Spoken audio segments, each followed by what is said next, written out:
America, land of the free, home of the brave. At least that's what they used to tell us. But something feels different now. A shadow has fallen across the nation. President Trump, in a whirlwind of executive orders and policy shifts, has left many Americans wondering, is this a new dawn or a descent into darkness? His supporters cheer, claiming a return to greatness. They see a leader who finally tells it like it is, who puts America first, no matter the cost. But at what cost? Are we really willing to sacrifice our values, our principles, for a taste of this so-called greatness? The truth is, these bold moves, as some call them, will have a ripple effect across every facet of American life. From the bustling cities to the quiet suburbs, from the halls of Congress to your very own dinner table.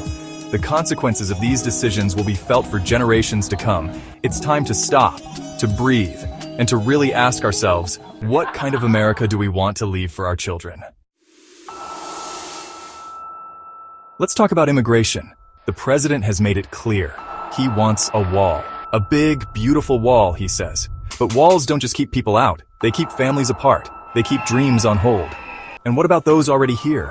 The dreamers, brought here as children who know no other home. The hardworking families striving for a better life. Mass deportations, once a whisper, are now a terrifying reality.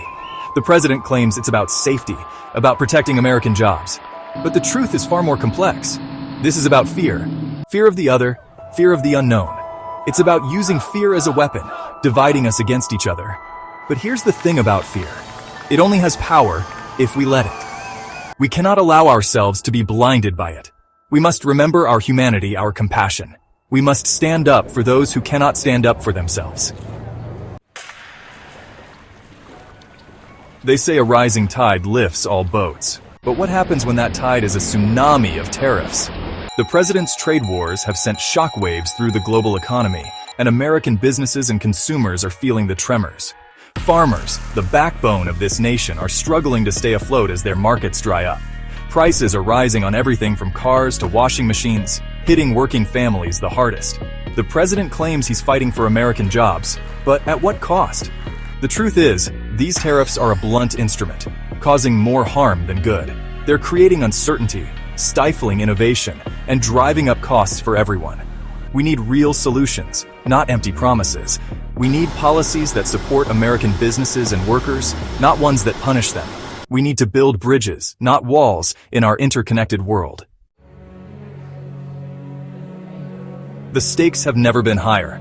The decisions made today will determine the course of our nation for generations to come.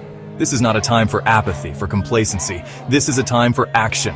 Educate yourselves on the issues. Engage in thoughtful debate. Hold your elected officials accountable. Make your voices heard. The future of our democracy depends on it. This is not about Democrat versus Republican. It's about right versus wrong. It's about standing up for our values, for our principles, for the very soul of America. The time for silence is over. The time for action is now. The future is in our hands. Let's make it a future we can all be proud of.